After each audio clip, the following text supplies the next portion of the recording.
Beals the BioPoint.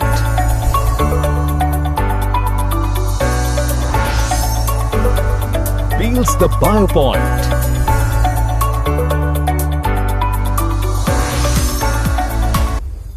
Beals the BioPoint. Welcome आप सभी का। और CSIR नेट लाइफ साइंस के रिगार्डिंग ये लास्ट जो एग्जाम पेपर था दिसंबर 2025, वहां से सेल बायोलॉजी के जो क्वेश्चंस रहे हुए थे अपन उनको डिस्कस करने वाले हैं।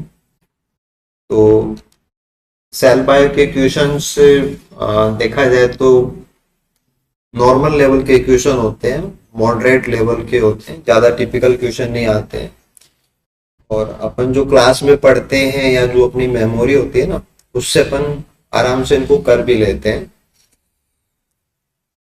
चलिए सबसे पहले बात करते हैं क्वेश्चन नंबर 55 की। द साइटोसोलिक प्रोटीन, जैसे कि आपका RAS प्रोटीन है, RAB प्रोटीन है, वैसे भी क्या है कि ये GTP सुपर फैमिली के मेंबर्स होते हैं ना, ये आपको वैसे पता है, are anchored to the cytosolic face of the plasma membrane.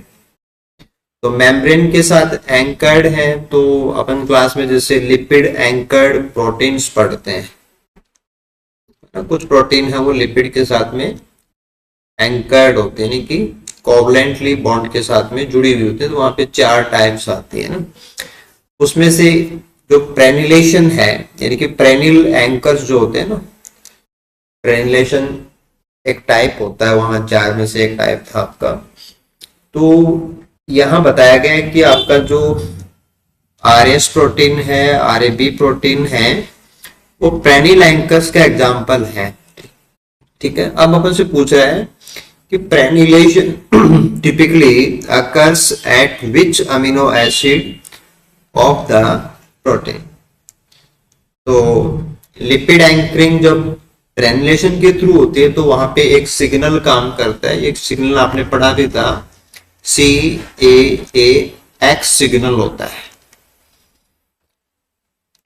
ठीक है, वैसे आपको ध्यान देना है कि अपन प्रोटीन्स को जैसे N2C लिखते हैं, है ना। बाकी अपन को यहाँ थोड़ा सा जैसे सिग्नल के रिगार्डिंग ध्यान देना है कि ये C टर्मिनस के ऊपर होता है। ये प्रोटीन का जो आखिरी किनारा होता है उसको अपन C टर्मिनस बोलते हैं। वहां पे CAAX सिग्नल होता है, जिसमें X है वो आपका कोई भी अमीनो एसिड हो सकता है। A जो है इसका मतलब है एलिफेटिक, यानी कि एरोमेटिक नहीं होना चाहिए, एलिफेटिक। और C का मतलब है सिस्टेन। तो जब एंकरिंग होती है तो वहां पे ये जो सिग्नल है इसमें से लास्ट के जो 3 हैं AAX, ये क्लीव हो जाते हैं, प्रोटीलाइटिक क्लीवेज होता है। और जो सिस्टीन है उसके साथ में प्रेनिलेशन होता है। तो ये मैकेनिज्म अपन ने क्लास में पढ़ी थी, बिल्कुल डायरेक्ट क्वेश्चन था और आप इसको आराम से कर सकते हैं। ये सिस्टीन रेसिड्यू काम में आएगा एट और नियर द C टर्मिनस, है ना। जैसे ये चौथे नंबर का होता है तो बाद में कटने के बाद में तो ये फर्स्ट नंबर पे ही आ जाता है। तो आंसर अपना फर्स्ट वन होगा कि आपको CAAX सिग्नल है उसका पता होना चाहिए। ओके ओके, नेक्स्ट क्वेश्चन की बात करते हैं अपन। क्वेश्चन नंबर 64 कि most transposable elements contain flanking terminal inverted repeats. तो मैटर जो है वो है टर्मिनल इन्वर्टेड रिपीट्स का, जिनको अपन ने क्लास में इन्वर्टेड रिपीट्स के नाम से पढ़ा था, IR के नाम से। ठीक है, which one of the following option is incorrect pertaining these repeats। तो इन रिपीट्स को लेके जो गलत बात है वो अपन को बतानी है। देखो पहला जो स्टेटमेंट था कि they are not a part of transposable element but are generated during the insertion of a transposon. ठीक है, देखो आपको थोड़ा सा ध्यान देना है कि जब अपन किसी ट्रांसपोजोन की स्ट्रक्चर देखते हैं तो ट्रांसपोजोन, जैसे मेन ट्रांसपोजोन हो गया, अब इसके जो दोनों किनारे होते हैं वहां पे जो सीक्वेंस होती है वो होती है IR सीक्वेंसेस, इन्वर्टेड रिपीट्स, यानी कि इनकी डायरेक्शन है वो इन्वर्टेड होती है ऐसे। अब इसके बाद में जीनोम में जाकर के जहां भी लगेंगे, तो जीनोम में लगने की जो जगह होती है वहां जाकर के जो टारगेट साइट डुप्लीकेशन है वो कोज होता है। तो यहाँ जो सीक्वेंस है ये डुप्लीकेट हो जाती है दोनों साइड की। तो जो रेड कलर से अपन दिखा रहे हैं वो ट्रांसपोजिशन के बाद में क्रिएट होता है, जो आपके फ्लैंकिंग डायरेक्ट रिपीट्स होते हैं, FDR के नाम से अपन इनको पढ़ा है। तो FDR जो है वो तो है रिजल्ट, जनरेट होते हैं। जनरेट कौन होता है? FDR जनरेट होते हैं। और जो टर्मिनल रिपीट्स हैं ये तो उसका खुद का पार्ट होते हैं, सेल्फ का ही पार्ट होता है। तो जो अपने रेड कलर से दिखाया है वो FDR है, वो ट्रांसपोजिशन के बाद में जनरेट होती है, इसलिए स्टेटमेंट गलत था। तो फिर था कि they are part of transposable element, बिल्कुल सही बात है। They move along the transposable element, तो उसके पार्ट है तो उसके साथ में ही ट्रांसपोजिशनिंग होगी इनकी। The repeats along with a functional transposase are sufficient, तो यहाँ पे ट्रांसपोजेस प्रोटीन होगी तभी ट्रांसपोजिशन होता है, वरना तो नॉन फंक्शनल हो जाते हैं, जैसे कि आपने DS एलिमेंट पढ़ा है। तो ट्रांसपोजेस प्रोटीन के जीन होने चाहिए, ये उसी का हिस्सा होता है, उसके साथ में ही जाता है ना। FDR जो होता है ना वो बाद में क्रिएट होता है। तो गलत बात अपन को बतानी थी, तो सिंपली अपना आंसर फैस्ट है वो बिल्कुल से सीधा सा क्वेश्चन था।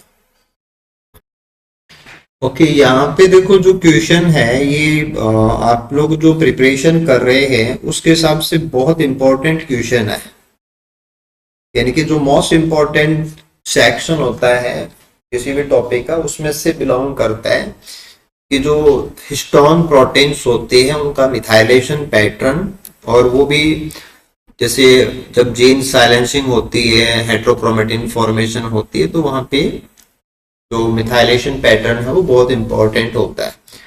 तो रिपीटेड टाइम्स यहाँ से टॉपिक से क्वेश्चन है वो बार बार आते हैं, इसलिए आपको इसका अच्छे से पता होना चाहिए। देखो क्वेश्चन पढ़ लेते हैं पहले कि which one of the following histone marks, marks का मतलब जो भी उसके ऊपर कुछ लगा हुआ है, मिथाइलेशन वगैरह की बात है मेनली यहाँ पे, is not an indicator of heterochromatin. तो एक तो अपन को ये पता होना चाहिए कि हेटेरोक्रोमेटिन की जो फॉर्मेशन होती है वो एक्चुअल में जो कॉम्पैक्टनेस होता है, साइलेंसिंग होती है, उससे होती है। यानी कि कोई भी जीन जब बंद होता है या उसको साइलेंस किया जाता है तो वो हेटेरोक्रोमेटिन में जाता है। तो हिस्टोन प्रोटीन और हेटेरोक्रोमेटिन के रिलेशन में ये क्वेश्चन अपन को बताना है। तो कुछ बेसिक चीजें जो अपन को हमेशा पता होनी चाहिए, वो चीजें आप क्लास में भी थोड़ा बहुत आपने जाना है, और फर्दर आप नेक्स्ट एग्जाम में भी इनका ध्यान रखेंगे तो अच्छा बेनिफिट होगा। तो सबसे ज्यादा फ्रीक्वेंट होता है, मोस्ट फ्रीक्वेंट, कि हिस्टोन प्रोटीन में सबसे ज्यादा जो मिथाइलेशन का पैटर्न सबसे कॉमन जो मिलता है वो अपना होता है H3K9, यानी कि जो थर्ड हिस्टोन होती है उसके लाइसिन के ऊपर मिथाइलेशन होता है, और ये मिथाइलेशन भी होता है 3 बार, यानी कि ट्राई मिथाइलेशन। तो यहां से आपको वैसे पता होना चाहिए कि भाई ये H3 हिस्टोन है और उसका जो 9 नंबर का लाइसिन है उसके ऊपर ट्राई मिथाइलेशन है वो होता है, जो सबसे फ्रीक्वेंट, यानी कि हिस्टोन में सबसे ज्यादा जो मिथाइलेशन होता है वो यही होता है। और यहाँ पे पर्टिकुलर जो प्रोटीन होती है, क्योंकि नेक्स्ट लेवल में क्वेश्चन है वो थोड़े से आगे के भी आ सकते हैं, कि HP1 जो प्रोटीन है उसकी वजह से होता है कि वो यहाँ पे बाइंड करती है, बाइंड एट H3K9, और उसके बाद में मिथाइलेशन कोज करने वाले जो एंजाइम्स हैं जो मिथाइलेशन कोज करते हैं वो भी आप ध्यान दे सकते हैं। दिस इज SUV39H, ये मैमल्स में काम करता है, और दूसरा है CLR4 जो कि सैकेरोमाइसिस फॉर्म में काम करता है, यीस्ट की जो स्पीसीज है ये मिथाइलेशन कोज करते हैं, कोज Me3। एक जो ट्राई मिथाइलेशन है वो एंजाइम्स करते हैं, जैसे SUV39H है, CLR4 है, लेकिन वहां बाइंड करती है प्रोटीन HP1 और सबसे फ्रीक्वेंट है, तो सबसे ज्यादा आसानी से मिलने वाला पैटर्न है, इसलिए कोई और बात भी आपसे पूछी जा सकती है। इसके बाद में जो दूसरे मिथाइलेशन पैटर्न्स हैं वो भी आपको पता होने चाहिए कि दूसरे क्या क्या हो सकते हैं अदर पैटर्न्स।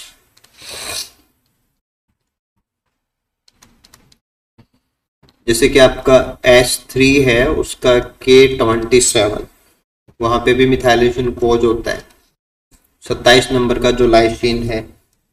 ऐसे जो H4 है उसका लाइसिन होता है 20 नंबर का, उस पे भी मिथाइलेशन कोज होता है।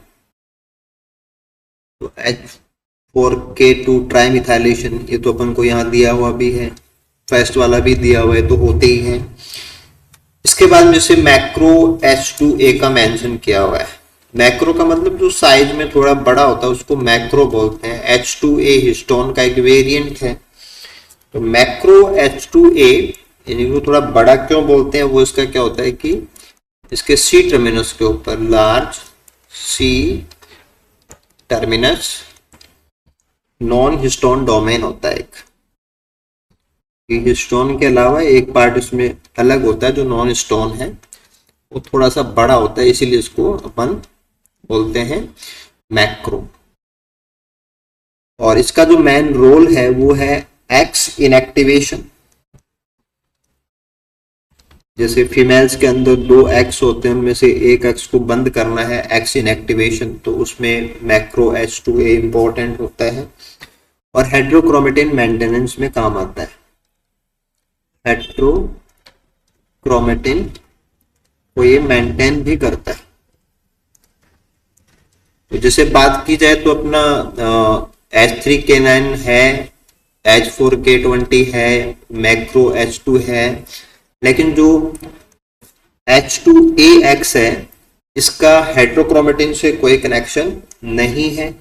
तो ये क्या चीज है वो भी आपको ध्यान देना है कि H2AX क्या चीज है। तो इसका मेन जो रोल होता है, रोल इन DNA रिपेयर, कि DNA रिपेयर में काम करता है, स्पेसिफिकली जहां पे डबल स्ट्रैंड ब्रेक होते हैं, डबल स्ट्रैंड ब्रेक को रिपेयर करने के काम आता है H2AX। थोड़ा सा और आप इसमें चेक कर सकते हैं कि पर्टिकुलर जो सेरीन होता है, यहाँ पे जो सेरीन है 139 नंबर का, उसके ऊपर फॉस्फेट जोड़ा जाता है, उसका फॉस्फोराइलेशन होता है, मिथाइलेशन नहीं है, क्योंकि बाकी जगह पे मिथाइलेशन है, यहाँ पे फॉस्फोराइलेशन होता है। और उसके बाद में जो इसका वेरिएंट बनेगा उसको अपन गामा H2AX बोलते हैं। और जो गामा H2AX होता है ये रिपेयर के लिए काम करता है, रिपेयर साइट बनता है, रिपेयर साइट और रिपेयर प्रोटीन, जैसे कि आपका BRCA1 जो कि अपन ब्रेस्ट कैंसर्स में अपन ने पढ़ा था, ऐसे MDC1 है। तो रिपेयर के जो प्रोटीन्स हैं वो यहाँ आकर के जुड़ते हैं, लेकिन कब जुड़ते हैं, जब वो गामा वेरिएंट में कन्वर्ट हो जाता है। गामा वेरिएंट क्या है, जब उसके सेरीन के ऊपर फॉस्फोराइलेशन कोज होता है। तो ये जीन्स के बंद होने का इश्यू नहीं है, ये एक्टिवेशन का इश्यू है। तो हेट्रोक्रोमेटिन में इनएक्टिवेशन होता है, तो जैसे H3K9 है, H4K2 है, H3K27 है, वो सब है। तो ये थर्ड वन वाला अपना राइट आंसर होगा कि ये हेट्रोक्रोमेटिन से जुड़ा हुआ नहीं है। चलिए आगे चलते हैं, अपन नेक्स्ट क्वेश्चन पे बढ़िए। क्वेश्चन नंबर 75, ये पार्ट सी के क्वेश्चंस हैं। Given below are few statement regarding aquaporin mediated water transport. तो जैसे हिस्टोन बहुत बहुत इंपॉर्टेंट होता है ना, वैसे ही एक्वापोरिन आप लास्ट एग्जाम पेपर उठा के देखना, लगभग सारे पेपर्स में यहाँ से क्वेश्चन होते हैं। तो पिछले क्वेश्चन से जहां तक आए थे उससे एक स्टेप आगे का क्वेश्चन है। तो अब उम्मीद है कि जैसे ये सी पार्ट में क्वेश्चन है, तो अब नेक्स्ट एग्जाम में आपको बी पार्ट में क्वेश्चन मिल सकता है। और अगर आपने एक्वापोरिन के पिछले 10 क्वेश्चन किए हुए हैं तो 100% श्योर है कि आपका जो एक्वापोरिन का अगले पेपर का क्वेश्चन है वो कंफर्म सही हो जाएगा। तो इतना सटीक मतलब पैटर्न होता है एग्जाम का कि आप थोड़ा सा सिंसियरली अपनी तैयारी को मैनेज करेंगे तो अच्छा फायदा आपको पीवाईक्यू से मिलता है। देखो एक्वापोरिन से जुड़ी हुई बातें अपन को यहाँ पे देखनी है और फिर फाइनली अपन को ऑल करेक्ट स्टेटमेंट्स हम बताने हैं। सबसे पहले बात करते हैं अपन कि the activity of aquaporins is controlled by altered pH, calcium ion concentration as well as phosphorylation. तो अगर आपने लास्ट पीवाईक्यू किए हैं या अपन ने जो पीवाईक्यू डिस्कशन क्लासेस रखी हैं या आपने यूट्यूब पे देखा हो तो वहां पे ये सारी चीजें आई हुई हैं। ऑब्वियसली ये सारे काम करते हैं। एक्वापोरिन से ट्रांसपोर्ट होगा या नहीं होगा उसके लिए पीएच है, कैल्शियम आयन है, फॉस्फोरिलेशन है, ये सब काम करते हैं। ये बिल्कुल सही स्टेटमेंट है। Aquaporin activity is also controlled by reactive oxygen species. Stress के दौरान जो रिएक्टिव स्पीसीज बनती है वो भी इसको कंट्रोल करती है। ये बात भी लास्ट पीवाईक्यूज में आई हुई है, तो ये भी स्टेटमेंट सही है। फिर अगला था कि aquaporins are restricted only to epidermis and endodermis cells and not present in xylem parenchyma। तो ऐसा नहीं है, वो रेस्ट्रिक्टेड नहीं है कि एपिडर्मिस और एंडोडर्मिस में होते हैं, जाइलम में नहीं होती, वो जाइलम के अंदर भी होती है। तो ये यहाँ पे गलत है। जाइलम के अंदर भी है, लीफ की जो मेसोफिल्स हैं, गार्ड सेल्स हैं, वहां भी होती है। तो सी स्टेटमेंट गलत है। अब देखो डिस्ट्रीब्यूशन का क्वेश्चन पहले नहीं आया हुआ है। रेगुलेशन में कौन कौन करता है, ट्रांसपोर्ट किस किस का होता है, स्ट्रक्चर में क्या है, सिमेट्री क्या है, वो सब आए हुए हैं। लेकिन प्लांट्स के अंदर ये कहाँ होती है कहाँ नहीं होती ये पहले नहीं था। तो सी वाला स्टेटमेंट इस बार नया था। फिर देखिए कि aquaporin do not mediate influx of boric acid and salicylic acid into cytosol. तो ये जैसे प्लांट्स के रिफरेंस में क्वेश्चन बनाया गया है, क्योंकि जैसे बोरिक एसिड है, पोलन ट्यूब जर्मिनेशन है ना, बोरिक एसिड वहां पे काम आता है। सैलिसिलिक एसिड एक प्रकार का प्लांट हार्मोन की तरह काम करता है, डिफेंस वगैरह के लिए काम करता है प्लांट्स में। तो ये स्टेटमेंट कह रहा है कि एक्वापोरिन है वो बोरिक एसिड या सैलिसिलिक एसिड को साइटोप्लाज्म में भेजने के लिए काम नहीं करते, कि कोई भी सेल में ये एंटर करते हैं उसको इन्फ्लक्स बोलते हैं, उसके लिए काम नहीं करते। तो ये बात गलत है, क्योंकि जो आपके एक्वापोरिन्स हैं, एक्वापोरिन्स में स्पेसिफिकली जो जैसे टोनोप्लास्ट वाले हैं, TIPS, टोनोप्लास्ट स्पेसिफिक जो TIPS हैं, और ऐसे जो आपके नोडुलिन स्पेसिफिक हैं जो कि रूट्स में होते हैं। तो इनके through boric acid, salicylic acid, इन सब का ट्रांसपोर्ट होता है, इनफ्लक्स होता है। तो ये दो चीजें नहीं थी, और ये दोनों ही स्टेटमेंट यहाँ पे गलत के रूप में दिए हुए थे। तो ऑल करेक्ट जो है वो ऑप्शन नंबर आपका फर्स्ट होगा कि A एंड B स्टेटमेंट जो कि पहले के स्टेटमेंट थे वो बिल्कुल से सही स्टेटमेंट है। ओके, नेक्स्ट क्वेश्चन पे आते हैं, क्वेश्चन नंबर 84। और हालांकि इस क्वेश्चन को वैसे आराम से किया जा सकता है, लेकिन प्रिपरेशन के हिसाब से अपन को थोड़ा नॉलेज भी होना चाहिए। दोनों ही बातें आएंगी। देखो कॉलम X है, वहां पे तो आयन चैनल्स बताए हुए हैं प्लाज्मा मेम्ब्रेन में मिलने वाले, और जो Y है वहां पे उनकी प्रॉपर्टीज हैं। ठीक है, जैसे चैनल रोडोप्सिन है, तो रोडोप्सिन जैसे लाइट से चलता है, ये तो लाइट ड्राइवन है। तो ऐसे थोड़ा सा आप एक्सरसाइज करेंगे तो ए में 4 आएगा आपके पास। और ऐसे जैसे आपने एसिटिल कोलिन न्यूरोट्रांसमीटर में पढ़ा है तो लिगेंड गेटेड है, तो डी में थर्ड आएगा अपने पास, डी में थर्ड आएगा। तो ऑप्शन फोर्थ पे तो आपके है कि केवल दो चीजें जो आपको आती हैं उससे जा सकते हैं। ठीक है, अब जैसे थोड़ा सा बात कर लेते हैं कि जो सैकर, सैकर का मतलब हिलना होता है, ये जो सैकर रिलेटेड पोटेशियम चैनल्स हैं ये एक प्रकार के वोल्टेज गेटेड हैं। और वैसे थोड़े से और इनके फंक्शंस की बात करें तो जो न्यूरॉन्स की एक्साइटेबिलिटी होती है, न्यूरॉन एक्साइटेबिलिटी, उसमें काम करते हैं। न्यूरॉन्स का जो ट्रांसमिशन है एक्साइटेशन का उसमें काम करते हैं। और जो पोटेशियम प्लस का अपटैक है during salt stress in plant, salt stress in plant. तो प्लांट्स में जब सॉल्ट स्ट्रेस की कंडीशन होती है तो उस कंडीशन में पोटेशियम का जो अपटेक है वो भी इनके द्वारा किया जाता है। वैसे ये वोल्टेज गेटेड के एग्जांपल हैं। मैमल्स की बात करें तो न्यूरल एक्साइटेबिलिटी में काम करते हैं। दूसरा था कि पीजो आयन चैनल्स जो है वो जो अपना फोर्स होता है, मैकेनिक को मतलब फोर्स जो अप्लाई करते हैं उसको सेंस करना, कि मैकेनो सेंसिटिव प्रकार के होते हैं। तो ये एक प्रकार के मैकेनो ट्रांसड्यूसर्स हैं। मैकेनो ट्रांसड्यूसर मीन्स जो मैकेनिकल फोर्स होता है उसको ये कन्वर्ट कर देंगे, ट्रांसड्यूस कर देंगे। और जैसे मान लो कि मैकेनिकल में जैसे टच है, टच का सेंस है, चीजों को अपन खींचते हैं, स्ट्रेच, तो इनको कन्वर्ट कर देते हैं इलेक्ट्रिक सिग्नल्स में।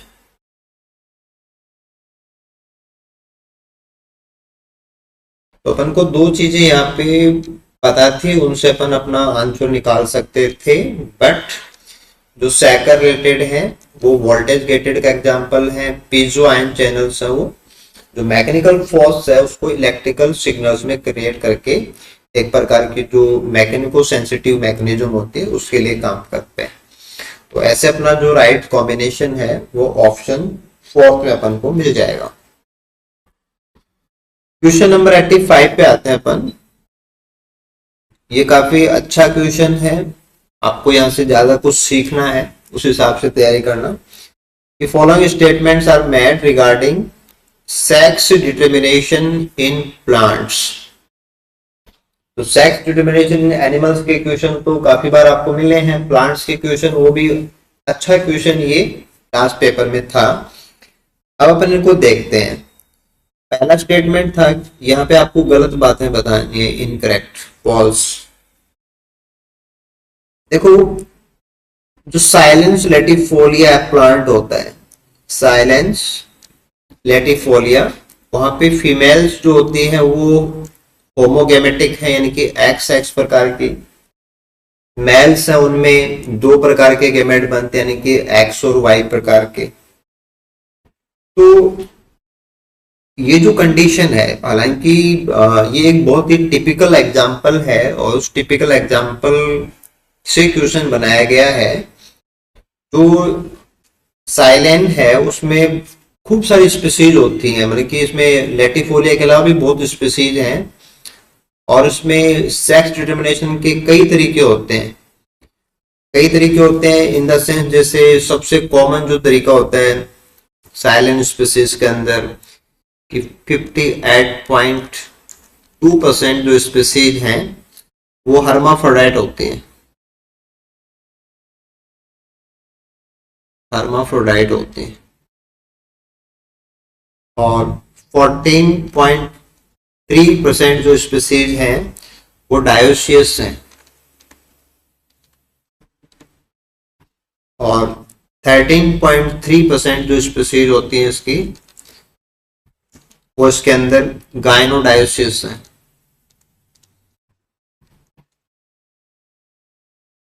ऐसे 12.2% स्पीसीज जो है इसकी वो गायनोडायोसिस प्लस गायनोमोनोसिस होती हैं। और इसके अलावा कुछ रेयर स्पीसीज भी होती हैं इसके अंदर, जैसे कि ट्रायोसी होती है, एंड्रोमोनेसी होती है,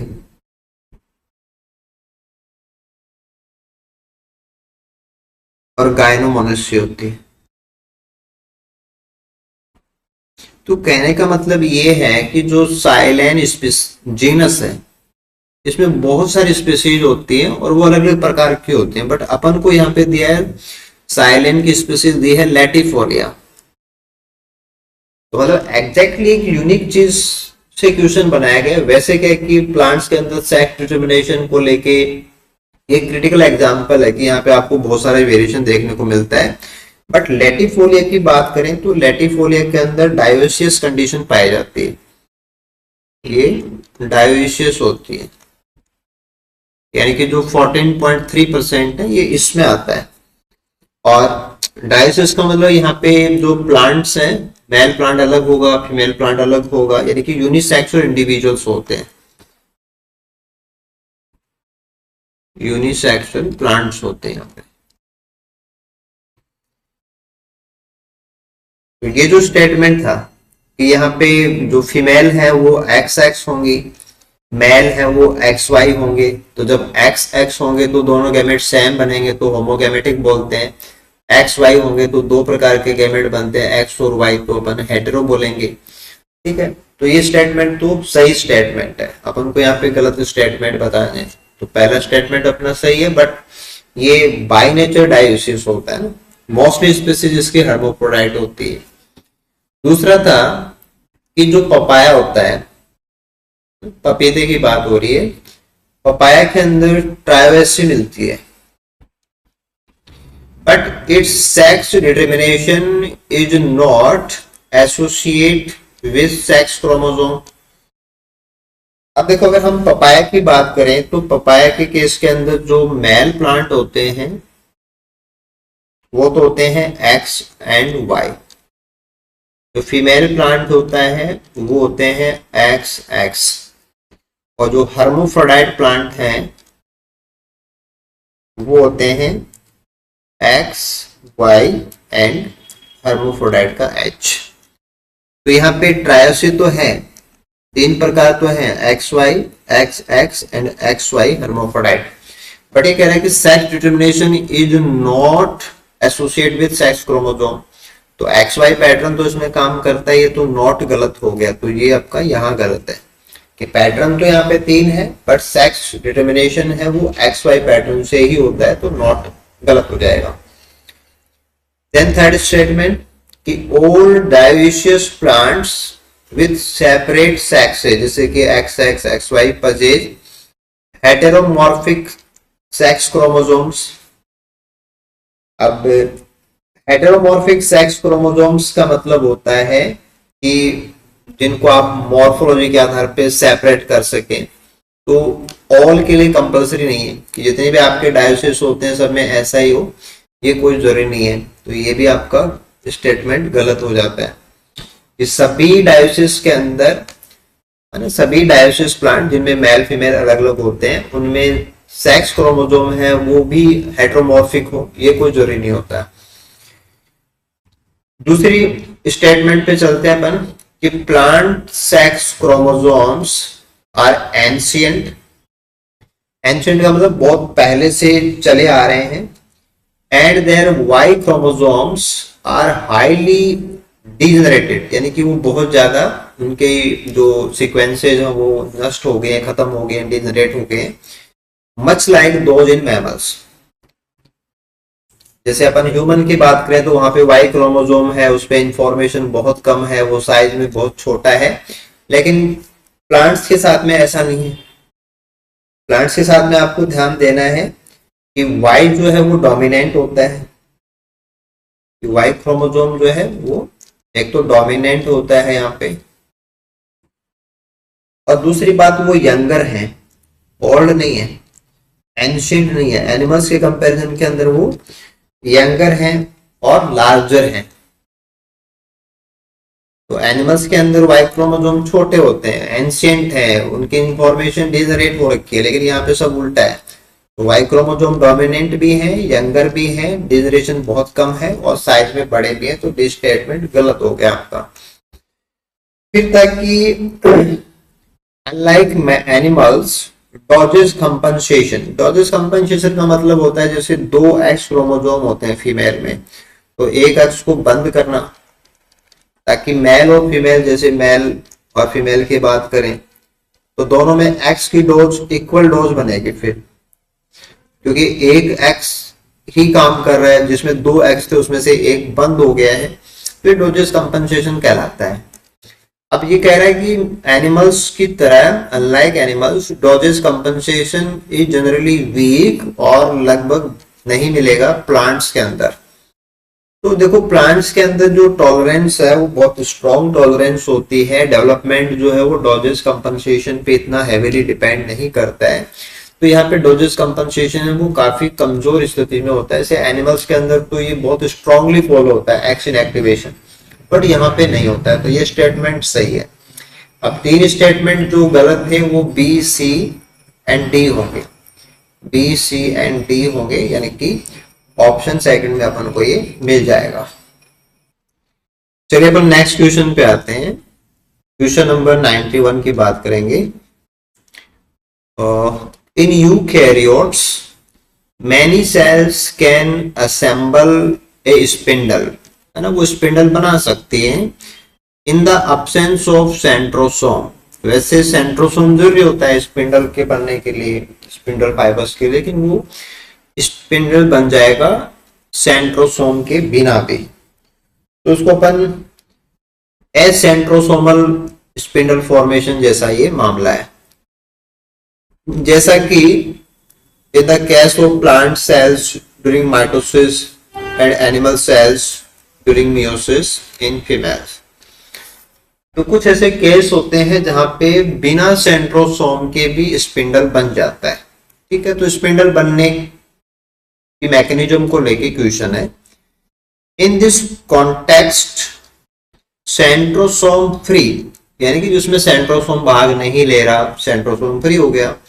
माइटोटिक एक्सट्रैक्ट, माइटोटिक एक्सट्रैक्ट का मतलब हो गया सेल का आपने एक्सट्रैक्ट लिया, तो उसका मतलब उसमें जो प्रोटीन्स होती है वो आ गई। जब अपन किसी भी सेल का एक्सट्रैक्ट लेते हैं, किसी भी स्टेज में सेल का एक्सट्रैक्ट लेते हैं, तो उस समय सेल में क्या क्या था वो आ जाता है, यानी प्रोटीन्स की बात होती है मेनली। तो ये आपने लिया प्रो के oocyte से, ठीक है। When supplied with beads covered with DNA, तो ये फिर आपने उसको जहां पे आपने डीएनए दे रखा था उसके साथ में आपने उसको यूज किया। Are sufficient to assemble the mitotic spindle, तो क्या हुआ कि वहां पे जो डीएनए था, वहां आपके पास जो सिस्टम आपने बनाया उसमें माइटोटिक स्पिंडल है वो बन रहा था, असेंबल हो रहा था, यानी कि आपने सेंट्रोसोम के बिना ये चीजें काम में ली और ये बन रहा था। तो यहां आपको कुछ दिया हुआ है, listed below are few proteins that could be involved in the spindle assembly in such a setting, यानी कि बिना सेंट्रोसोम के स्पिंडल बनने के लिए कौन कौन से प्रोटीन जरूरी होती है वो आपको यहाँ पे ढूंढ के बताना है ना।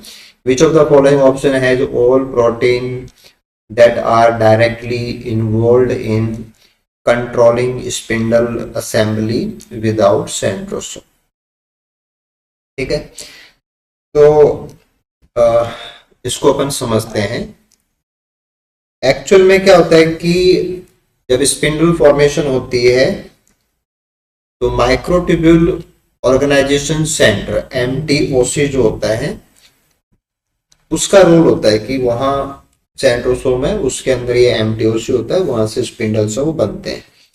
लेकिन जब अपन एक नॉर्मल मैकेनिज्म की बात करते हैं जहाँ पे सेंट्रोसोम भाग नहीं ले रहा, एसेंट्रोसोमल, तो ये जो चीज होती है वो एसेंट्रोसोमल में कन्वर्ट हो जाता है, यानी कि नॉर्मली तो एमटीओसी होता है, लेकिन जब अपन बात करें कि सेंट्रोसोम के बिना ही है तो एसेंट्रोसोमल एमटीओसी कैसे काम करता है।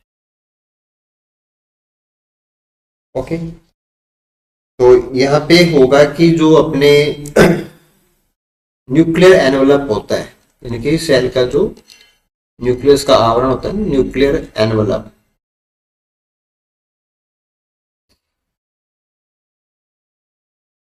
वहां आपके डिस्पर्स रहेंगे गामा ट्यूबुलिन।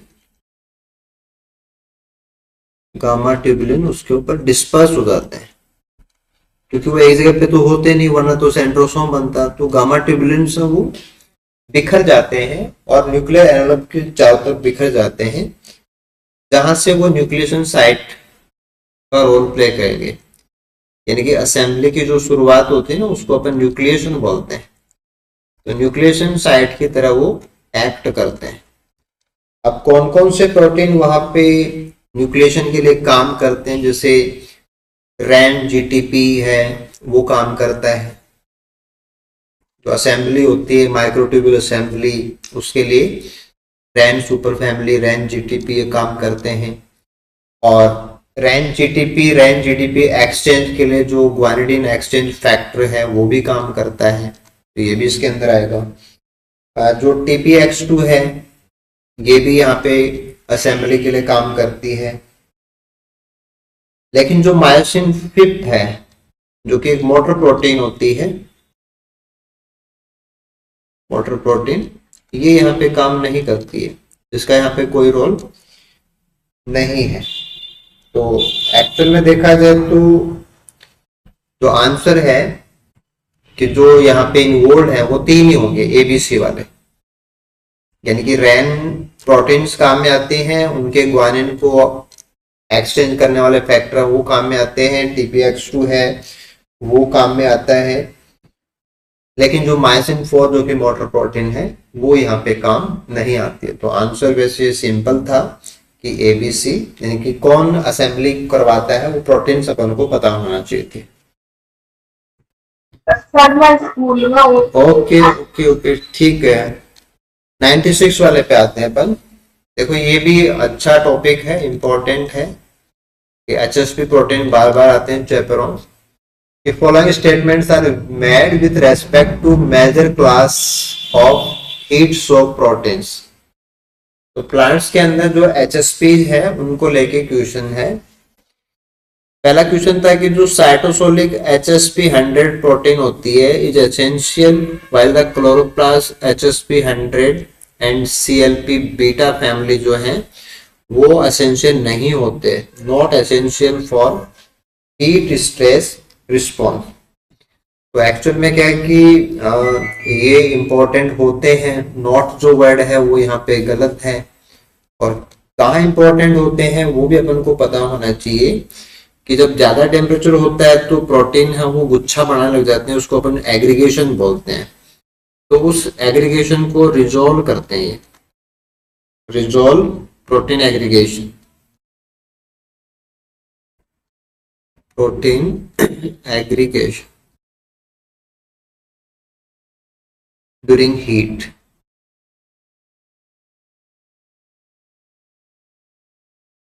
तो नॉट गलत था, तो ये स्टेटमेंट अपना गलत हो गया। दूसरा था कि प्रोटीन HSP 90 फैमिली वाले जो हैं are exclusively localize in nucleus, कि वो केवल न्यूक्लियस में ही पाए जाते हैं। ये स्टेटमेंट गलत है, क्योंकि इसके कई सारे आइसोफॉर्म्स होते हैं। तो HSP 90 है, इसके कई सारे आइसोफॉर्म्स हैं, जैसे कि HSP 90 अल्फा है, HSP 90 बीटा है। तो ये साइटोसोल में होते हैं, इनकी जो लोकेशन है न्यूक्लियस के अलावा भी होते हैं, तो ओनली न्यूक्लियस की बात नहीं, साइटोसोल में भी होते हैं। जो GRP 94 है तो ये ER में होता है। ऐसे ट्रैप 1 जो है TRAP1, ये माइटोकॉन्ड्रिया में मिलने वाला इसका आइसोफॉर्म है। तो ऐसा नहीं है कि ओनली न्यूक्लियस में ही होते हैं, इसके आइसोफॉर्म है जो साइटोसोल में भी है, ER में भी है, माइटोकॉन्ड्रिया में भी है। HSP90 फैमिली से ही बिलोंग करते हैं, उसी फैमिली के मेंबर्स हैं, तो बी भी गलत है। फिर था कि members of HSP60 protein family chaperonins are abundant even at normal temperature. तो नॉर्मल टेम्परेचर का मतलब होता है कि जब सेल अपने नॉर्मल फंक्शन कर रही है उस समय कोई नॉर्मल जो प्रोसेस होते हैं उनमें कोई भाग लेता है तो वो नॉर्मल टेम्परेचर के ऊपर अपन को मिलता है। तो ये जो अपना मेंबर है HSP60 वाले, ये माइटोकॉन्ड्रियल रोल होता है इनका।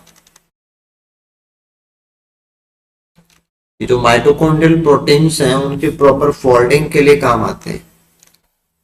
न्यू प्रोटीन की जो प्रॉपर फोल्डिंग होती है उसके काम आते हैं। अगर आपने प्रोटीन ट्रैफिक पढ़ा है, थोड़ा ध्यान आ रहा हो, माइटोकॉन्ड्रिया की मैट्रिक्स में आपने प्रोटीन भेजी थी वो ध्यान आ रहे, तो वहां पे भी HSP60 का मेंशन आया था, तो थोड़ा सा याद आपको रह सकता है। तो नॉर्मली माइटोकॉन्ड्रिया को जाने वाली प्रोटीन जब वहां जाके फोल्ड होते हैं तो HSP60 काम करता है। तो ये कोई हीट सोक में ही काम करे ऐसा नहीं है, नॉर्मली भी काम करता है। तो ये स्टेटमेंट सही हो गया, अपना सी वाला सही है। फिर था कि जो सी टर्मिनस डोमेन है, C terminus domain of small HSPs is homologous to alpha crystallins, जो कि वर्टिब्रेट के आइलैंड्स में मिलने वाली प्रोटीन होती है उसके होमोलोगस होता है। तो अल्फा क्रिस्टलाइन जो प्रोटीन डोमेन होता है उसको अपन ACD, अल्फा क्रिस्टलाइन डोमेन के नाम से जानते हैं, ACD के नाम से जानते हैं। और जो अगर हम इसमें डिफेक्ट करेंगे, इसमें म्यूटेशंस करेंगे, अगर हम इसमें म्यूटेशंस करते हैं तो कैटरैक्ट्स कोज होते हैं, आंखों के अंदर जो डिजीज होते हैं ना कैटरैक्ट्स कोज होते हैं। इसमें वो आई की नॉर्मल हेल्थ के लिए जरूरी है, तो ये उनके होमोलॉगी होते हैं और आइलैंड्स में काम करते हैं। वैसे ये प्लांट्स के अंदर काम करते हैं HSP, स्मॉल HSP। तो ये भी क्या है, सही स्टेटमेंट है। जो करेक्ट कॉम्बिनेशन है वो C&D का है, ऑप्शन 4। बाकी HSP100 के अंदर जो CLP बीटा फैमिली जो कि क्लोरोप्लास्ट वाले हैं वो ज्यादा तेज धूप में प्रोटीन जो इकट्ठा हो जाते हैं उनको रिजोल्व करते हैं, तो काम के ही हैं। और HSP90 वाले साइटोसोल, ER, माइटोकॉन्ड्रिया में भी मिलते हैं, तो वो स्टेटमेंट गलत थे। ठीक है, थोड़ा सा टिपिकल हो गया यहाँ पे। ये क्वेश्चन पेपर में जो था वो इंग्लिश में मुझे मिला नहीं था, तो हिंदी में मिला वहाँ पे, तो थोड़ा प्रॉब्लमेटिक सा है, बट थोड़ी कोशिश करते हैं, है ना, कि यह जांचने के लिए कि जो विषाणु यानी कि वायरस प्रोटीन वेसाइकल्स जो होती है ना, जो कि गोल्जी के जो स्टैक्स हैं, गोल्जी के जो अलग अलग स्टैक्स होते हैं उनकी बात हो रही है, के बीच परिवर्त होती है यानी कि ट्रांसपोर्ट होती है। ठीक है ना।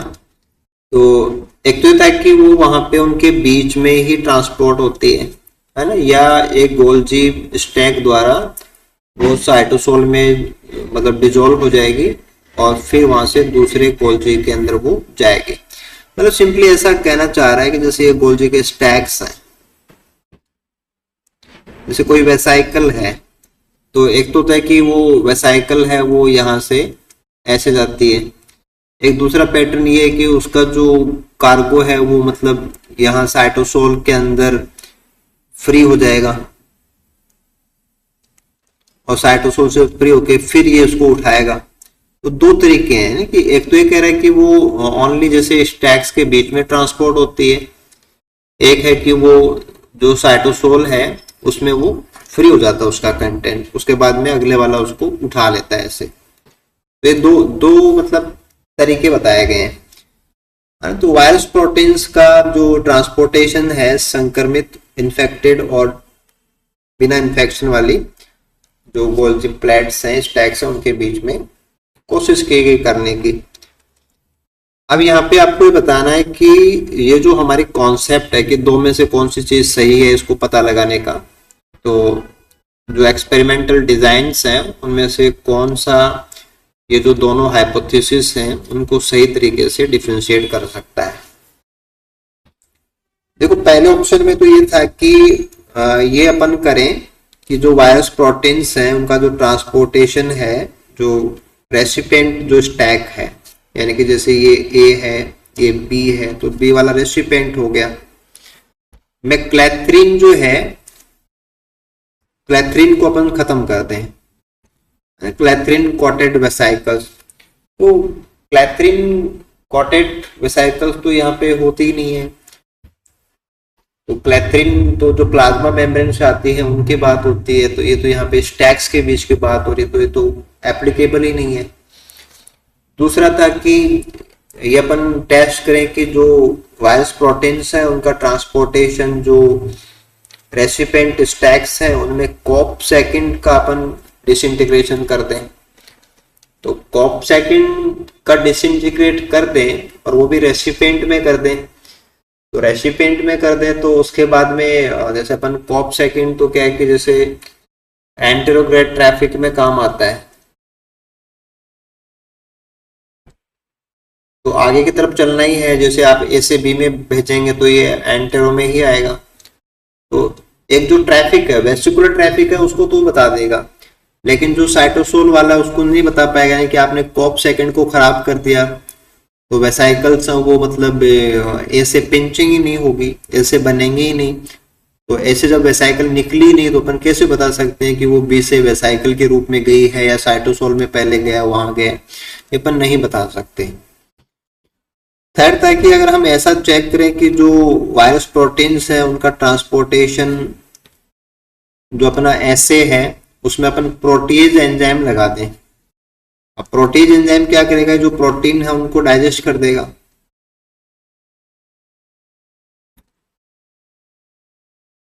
अब प्रोटीन को डाइजेस्ट कर देगा तो वेसाइकल के अंदर तो काम नहीं कर पाएगा, लेकिन जो साइटोसोल में फ्री है उनको डाइजेस्ट कर देगा ये। तो फिर अपन दो में से कौन सी चीज है कौन सी। अब प्रोटीज के लगाने पे अगर आपको मतलब रेसिपिएंट के अंदर प्रोटीन मिलती है, इसका मतलब तो वो आपका जो डिजोल्व होने वाला वो मैकेनिज्म काम नहीं करता। तो प्रोटीन लगाएंगे तो हम दो में से एक को बंद कर सकते हैं, क्योंकि साइटोसोल में फ्री जो प्रोटीन्स है उनको प्रोटीन तोड़ देंगे तो वो अगले वाले के लिए अवेलेबल है वो नहीं होंगे। तो ये दोनों में अंतर करने के लिए काम में लिया जा सकता है। फोर्थ था कि हम ऐसा करें कि जो वायरस प्रोटीन्स है उनका ट्रांसपोर्टेशन तब होता है जब या तो अपन जो डोनर है ए वाला या जो रेसिपिएंट है बी वाला और उनको अपन तोड़ देना। जैसे जो डिटर्जेंट होता है तो मेम्ब्रेन ही डिजोल्व हो जाएगी, तो आपने जैसे डोनर की मेम्ब्रेन ही खराब कर दी या रेसिपिएंट की मेम्ब्रेन ही खराब कर दी, तो वहां से फिर दोनों ट्रांसपोर्ट बंद हो जाएंगे, तो हम कुछ भी नहीं बता सकते। तो अंतर करने के हिसाब से देखा जाए तो जो सही चीज है वो थर्ड ऑप्शन में ही है कि हम जो साइटोसोल में प्रोटीन जाती है फिर वहां से बी वाला उसको उठा लेता है, तो वो साइटोसोल में रहते हुए उसको तोड़ने के लिए अपन प्रोटीन लगाए वो टूट जाए, तब तो अपन कह सकते हैं कि हाँ भाई वो लाइन काम कर रही है। तो ये एक तरीका था जिससे अपन इनके बीच में डिस्टिंग्विशन कर सकते हैं। ओके, इसका जो इंग्लिश में क्वेश्चन है वो मैं बना के आपको भेज दूंगा, क्योंकि हिंदी में थोड़ा सा टिपिकल है, ठीक है, तो उससे फिर आप वो इसको समझने की कोशिश करना। ओके, ठीक है, नेक्स्ट क्वेश्चन पे आते हैं। ये था कि given below are few statements about meiosis in animal cells. तो सेल डिवीजन वाले सेक्शन से क्वेश्चन है। पहला था कि फेलियर ऑफ कियाज्मा फॉर्मेशन, जब होमोलोगस क्रोमोसोम पेयरिंग करते हैं तो सेगमेंट्स के जो एक्सचेंज होते हैं वहां पे फिजिकल एक्सचेंज वाली जगह पे कियाज्मा की फॉर्मेशन होती है। तो होमोलोगस क्रोमोसोम्स हैं वो पेयरिंग में जाते हैं। ये होमोलोगस क्रोमोसोम जब पेयरिंग करते हैं और एक्सचेंज करते हैं तो कियाज्मा बनती है। और अगर हम ये नहीं होने देना, फेलियर ऑफ कियाज्मा यानी कि क्रॉसिंग ओवर के जो एक्सचेंज साइट्स वो नहीं बने, होमोलोगस पेयरिंग के बाद में सब नहीं हो, leads to non destruction in meiosis phase. देखो इसमें क्या होता है कि मियोसिस फेज में जो अपने पास पेयर होता है, होमोलोगस क्रोमोसोम पेयर जो होता है, पेयर में एक मदर वाला मेंबर होता है, फादर वाला होता है, इसमें भी 2 क्रोमेटिड हैं, इसमें भी 2 क्रोमेटिड हैं, ये दोनों अपोजिट पोल्स पे जाते हैं मियोसिस फर्स्ट में, और मियोसिस सेकंड के अंदर फिर ये फर्दर सेपरेट होते हैं, जो दोनों हैं वो अपोजिट पोल्स पे जाते हैं। तो इश्यू ये था कि जब हम मियोसिस फर्स्ट की बात करते हैं तो वहां पे पूरे पेयर को जाना होता है, यानी कि होमोलोगस क्रोमोसोम पेयर जो है उसके जो क्रोमेटिड्स हैं उनको जाना होता है, और अगर हम उसको नहीं होने देंगे तो फिर उनका जो आपस में जो इंटेगलमेंट है या उनका जो फिजिकल लिंक है वो डिस्टर्ब हो जाएगा, और फिजिकल लिंक अगर डिस्टर्ब हो जाएगा तो वो फिर किसके साथ में भी जा सकते हैं। एक तो मान लो कि आपस में कनेक्टेड है तो कहीं बंधे हैं तो जुड़े हैं तो जाएंगे नहीं कहीं भी, तो एक साथ रहेंगे, तो मियोसिस फर्स्ट में नॉन डिस्ट्रक्शन की प्रॉब्लम है वो नहीं आएगी। ये बात सही है। फिर ताकि मियोटिक कोहिजन जो प्रोटीन है रैक एट, वो एंश्योर करती है mono orientation of sister chromatids in meiosis second. अब देखो मियोसिस सेकंड में क्या होता है कि सिस्टर क्रोमेटिड सेपरेट होते हैं, सिस्टर क्रोमेटिड सेपरेट होते हैं। अब सिस्टर क्रोमेटिड के सेपरेट होने के लिए जो रैक ए प्रोटीन है वो इसके अगेंस्ट काम करती है, क्योंकि जो रैक एट प्रोटीन है ये क्या करती है कि जो सिस्टर क्रोमेटिड्स हैं उनको ये एक साथ रखती है, चिपका के रखने का काम करती है। तो meiotic cohesin protein rec eight ensure mono orientation of sister chromatids. तो लैंग्वेज में क्या कि थोड़ा सा गलती है, क्योंकि रैक के प्रोटीन जो है वो इनको चिपकाने का काम करती है और वो दोनों एक साथ रहें, ये मियोसिस सेकंड का मामला नहीं होता, वो फर्स्ट का मामला होता है। सेकंड में तो उनको सेपरेट करना होता है, तो ये यहाँ पे गलत है कि ये चीज नहीं हो सकती। और मोनो ओरिएंटेशन का मतलब होता है ये वाला कि एक इधर जाए और एक इधर जाए, दिस इज मोनो ओरिएंटेशन। तो ये मियोसिस सेकंड में होता है। मियोसिस सेकंड में रैक एट है, उसका कोई रोल नहीं है, उसका रोल तो यहाँ पे अगेंस्ट होता है, तो ये गलत हो गया।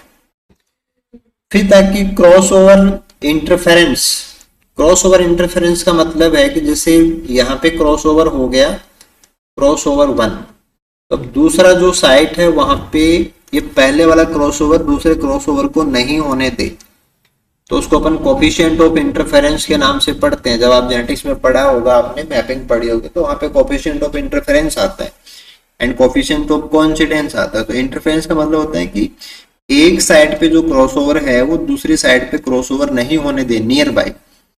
तो अगर इंटरफेरेंस होगा यानी कि क्रॉसओवर दूसरे क्रॉसओवर को नहीं होने दे तो रिड्यूस हो जाएगा क्लस्टरिंग ऑफ रिकॉम्बिनेशन साइट। बिल्कुल सही बात है।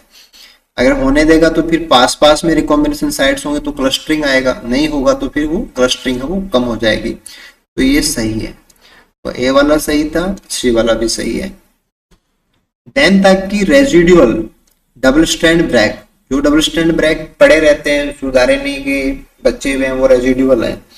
तो रेजिडुअल जो डबल स्टैंड ब्रेक्स हैं अरेस्ट मियोसिस एट मेटाफेज। तो ये एक्चुअल में अरेस्ट जो होता है वो प्रोफेज में होता है, जो प्रोफेज फेस्ट है उसमें होता है, मेटाफेज में नहीं होता है। तो ये स्टेटमेंट गलत है। अब अपन को यहाँ पे बताना था कि ऑल क्रैक्ट, तो ऑल क्रैक्ट में तो अपने पास ए एंड सी ही आएंगे, तो ए एंड सी आपको यहाँ कॉम्बिनेशन में नहीं मिलेगा। तो अकॉर्डिंगली जो आंसर है वो ए एंड सी आना चाहिए। तो बाकी यहाँ पे ए बी सी है, तो बी स्टेटमेंट क्या कि नहीं हो सकता, क्योंकि बी में रैक एट है, उसकी हमने बात की कि वो तो पूरा अगेंस्ट है, सिस्टर क्रोमेटिड को चिपकाने का काम करता है। मियोसिस सेकंड में अपन को सिस्टर क्रोमेटिड को सेपरेट करना होता है, तो वो नहीं होगा। ठीक है, ये क्वेश्चन वैसे काफी सिंपल क्वेश्चन है, जो ट्रांसलोकेशन हेटेरोजाइगोट्स होते हैं उनको लेके क्वेश्चन था, रेसिप्रोकल ट्रांसलोकेशन। और वहां पे एक्स फॉर्म के अंदर ये पेयरिंग होती है, और उसके रिजॉल्व होने के 3 तरीके होते हैं, और उन तीनों को लेके यहाँ पे क्वेश्चन पूछा हुआ था कि जो आपका क्वाड्रिवेलेंट बना हुआ है उसका रिजोल्यूशन कैसे हुआ है, वो आपको बताना था। बस थोड़ा सा देखने की बात है, देख के बताना था। जैसे अपनी थोड़ा सा जो समझना होता है कि अगर आप इन दोनों को सेपरेट करते हो तो ये तो होता है एडजेसेंट 1, अगर इन दोनों को एक साथ करते हो तो ये होता है एडजेसेंट 2, अगर आप इनको करते हो आपस में तो ये होता है आपका अल्टरनेट। तो अल्टरनेट वाले को तो मैं क्या कि यहाँ से इसको हटा देता हूँ, क्योंकि वो तो आप समझ जाएंगे। जो प्रॉब्लम आती है वो तो आपको एडजेसेंट 1 एंड एडजेसेंट 2 में आती है। अब यहाँ से थोड़ा सा आप इसको देख लीजिए। जैसे पहले लिखा है ABCDEFGH, ठीक है। इसके साथ में पेयरिंग में जो गया हुआ है वो है HGF, ओके। तो अगर आप एडजेसेंट 1 में है, जैसे X वाला पैटर्न है, उसमें क्या है, एक तो पूरा आपका A से लेके S तक आ गया, ये पूरा आ गया ये वाला। देन उसके साथ में जो है वो ये आया है FGH एंड 4 5 6। अब इसमें देखो सेंट्रोमेर की पोजीशन भी देखनी है आपको, ये वाला, ये भी यहाँ पे थोड़ा सा एक एक्स्ट्रा पार्ट इसमें डाला हुआ है। तो ये जो अपना कॉम्बिनेशन आया है, ये कॉम्बिनेशन आ गया अपने पास एडजेसेंट 1 वाला। अब दूसरा जो है, दूसरे में अपन चेक करेंगे कि ये पूरा आ गया, देखो A से लेके S तक, और फिर इसमें दूसरा है वो 1 2 3 4 5 6 है, 1 2 3 4 5 6 ये वाला। तो ये पैटर्न जब आते हैं आमने सामने वाले तो वो अल्टरनेट होता है। और थर्ड वन वाला जो है उसमें एडजेसेंट 2 है, यानी कि A से लेके S तक आ गई। देन आपका ABCDE एंड 3 2 1, ABCDE एंड 3 2 1, तो ये आपको मिलेगा एडजेसेंट 2। तो डायग्राम को देखना था, एडजेसेंट 1 यहाँ होते हैं, 2 वाले ये होते हैं, देन उनको मैच करना था। तो आराम से अपन कर सकते हैं, बस थोड़ा सा ये डायग्राम देखा हुआ होता है आपका, क्योंकि कंटेंट में अपन उसको देते ही हैं। बस थोड़ा सा यहाँ पे था कि ये एक को मेटा सेंट्रिक बनाया है और एक को एसेंट्रिक बनाते हैं, तो ये थोड़ा सा इसमें एक प्रॉब्लम डाला था बस, ठीक है। नेक्स्ट क्वेश्चन पे आइए, और ये कॉल्चिसिन ट्रीटमेंट को लेके क्वेश्चन है कि following statements are made regarding colchicine treatment in plants inducing polyploidy, यानी कि क्रोमोसोम्स का नंबर, जीनोम का नंबर मल्टीप्लाई हो जाता है तो प्लॉइडी बढ़ जाती है, उसको लेके क्वेश्चन है कि in colchicine treated cell sister chromatids cannot separate during anaphase leading to chromosome doubling when the nucleus reforms। ये बात बिल्कुल सी सही है कि जो क्रोमोसोम्स हैं वो सेपरेट नहीं हो पाते हैं और न्यूक्लियस वो दोबारा से बनेगा तो प्लॉइडी वो बढ़ जाती है। दूसरा था कि कॉल्चिसिन स्टिमुलेट करता है endoreduplication in treated cells bypassing cytokinesis to yield polyploid cells in the process called C mitosis. देखो कॉल्चिसिन माइटोसिस को अपन सी माइटोसिस बोलते हैं, और एक्चुअल में जो वर्ड यहाँ पे दिया हुआ है एंडो रीडुप्लीकेशन। एंडो रीडुप्लीकेशन का मीनिंग होता है कि डीएनए रेप्लिकेशन विदाउट माइटोसिस, यानी कि डिवीजन ही नहीं हो। लेकिन यहाँ पे तो क्या कह रहा है कि cytokinesis, yield polyploid cells, mitosis. तो माइटोसिस में तो मतलब एंडो रीडुप्लीकेशन, और वो तो बिना माइटोसिस होता है, तो ये बात गलत है, ये स्टेटमेंट गलत हो जाएगा। अगला था कि जो स्ट्राइल इंटर स्पेसिफिक हाइब्रिड होते हैं, जैसे मान लो कि आपने एक लिया ए, दूसरा लिया बी, तो अब इनका हाइब्रिड बनेगा ए बी। तो ये स्ट्राइल है, इंटरस्पेसिफिक है, 2 स्पीसीज से बनाया। अगर हम इसका कॉल्चिसिन ट्रीटमेंट कर दें तो इसमें डबलिंग हो जाएगी, तो यानी कि ए बी बन जाएगा ये। तो अब ये क्या है, एम्फी डिप्लॉयड पॉलीप्लॉयड बन गया और अब ये फर्टाइल है। जैसे इसमें गैमेट बन सकते हैं A B and A B, तो अब ये फर्टाइल हो सकता है। तो ये स्टेटमेंट सही है। Colchicine treatment during meiosis has no effect as it only act on matrix cells। तो ये बात गलत है कि ये तो जो माइटोट्यूब्यूल असेंबली है, माइटोट्यूब्यूल को टारगेट करता है। तो माइक्रोट्यूब्यूल्स स्पिंडल फॉर्मेशन वो तो दोनों जगह पे होते हैं, तो ये गलत है कि ये वहां काम ही नहीं करेगा माइटोटिक में, ये तो गलत हो जाएगा। अगला था कि कोल्चिसिन बाइंड्स टू ट्यूबुलिन, जो ट्यूबुलिन से बाइंड करता है and prevent spindle fibre formation during mitosis. ये बात बिल्कुल से सही है, ये जो पोलिमराइजेशन है उसको रोकता है। तो ऑल करेक्ट में अपने पास जो है वो ए वाला स्टेटमेंट राइट है, सी वाला राइट है एंड ई वाला राइट है, यानी कि ऑप्शन फर्स्ट में अपन को मिल जाएगा। ठीक है, ये अपना इस पेपर का लास्ट क्वेश्चन था सेल बाय यूनिट से 144 नंबर का। इन स्टैंडर्ड और बैच कल्चर यानी कि माइक्रोबियल ग्रोथ का जो सेक्शन है लास्ट में अपन पढ़ते हैं उससे जुड़ा हुआ क्वेश्चन है। Cells are grown in a fixed volume of medium.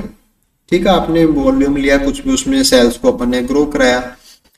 As they grow nutrients are consumed and metabolic जो टॉक्सिक कंपाउंड्स हैं वो धीरे धीरे बढ़ते हैं। ठीक है, इवेंचुअली कल्चर्स हैं में stop growing because of nutrient depletion and accumulation of toxic product. तो जो अपन पहले लैग फेज, फिर लॉग फेज, फिर स्टेशनरी, फिर डेथ फेज पढ़ते हैं, उसकी बात है कि धीरे धीरे न्यूट्रिशन खत्म हो जाते हैं, टॉक्सिक बढ़ जाते हैं, तो सेल्स को ग्रो करना बंद कर देती है। तो फॉलोइंग प्रोसीजर्स में prolong the life of batch culture. तो लाइफ ऑफ बैच कल्चर बड़ा हो जाए इसका मतलब सेल्स वो लगातार डिवाइड करती रहे सिंक्रोनाइज वे के अंदर, उसको लेके बात है। तो कौन कौन सी चीजें यहाँ पे काम करेंगी, लंबे समय तक कल्चर है वो चलता रहे, उसके हिसाब से देखेंगे कि gradual addition of fresh medium and increasing volume of the culture. कि आप कल्चर में धीरे धीरे फ्रेश मीडियम मिलाएंगे, ऐड करेंगे, तो आपका कल्चर है वो लगातार चलता रहेगा। ये बात पूरी सही है। और आपने इसमें वर्ड भी यूज किया है ग्रेजुअल, यानी कि धीरे धीरे। तो जैसे जैसे न्यूट्रिशन खत्म हो वैसे वैसे अपन नया कल्चर इसमें, फ्रेश मीडियम इसमें डालते रहेंगे, तो अपना कल्चर है वो लगातार चलता रहेगा। तो ये स्टेटमेंट सही हो गया। Replacing a constant fraction with an equal volume of fresh medium. पुराने वाले जो स्टार्टिंग में हमने लिया था उसका जितना हिस्सा हम हटा रहे हैं उतना ही हिस्सा एक नए का उसमें दोबारा जोड़ दें तो भी हमारा जो कल्चर है वो कंटिन्यूटी है उसको दे देगा। तो ये भी सही बात है कि जितना अपने पुराने वाला टॉक्सिक वाला हटाया उतना हमने नया डाल दिया, तो हमारा कल्चर है वो मतलब टॉक्सिक के हिसाब से डाइल्यूट हो जाएगा, तो सेल्स हमारी ग्रो करती रहेंगी। फिर था कि हमने ओकेजनली, कभी कभार, occasionally removal of the used medium and reducing growth factors in the medium। तो कभी कभी हमने जो काम में लिया हुआ मीडियम उसको निकाल दिया और उससे ग्रोथ फैक्टर्स वो कम हो गए, लेकिन हमने उसमें ऐड तो कुछ नहीं किया, तो ये अपन को कंटिन्यूटी नहीं देगा। ऑलरेडी हमने न्यूट्रिएंट को निकाला है तो ये तो कुछ ना कुछ हार्मफुल ही होगा ग्रोथ के पॉइंट ऑफ व्यू से, तो ये नहीं हो सकता।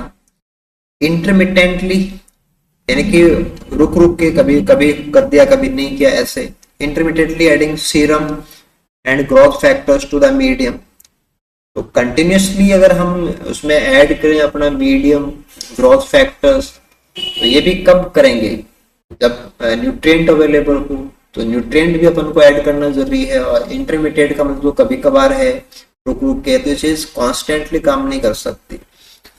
तो अपन हेल्दी ग्रोथ करते रहे, लगातार अपना कल्चर है वो हेल्दी ग्रोथ देता रहे, तो अपन को या तो ये कि भाई थोड़ा थोड़ा मीडियम उसमें लगातार मिलाएं, या पुराने वाला जितना हटा रहे हैं उतना नया उसमें मिलाएं, तो ए एंड बी सही ऑप्शन है।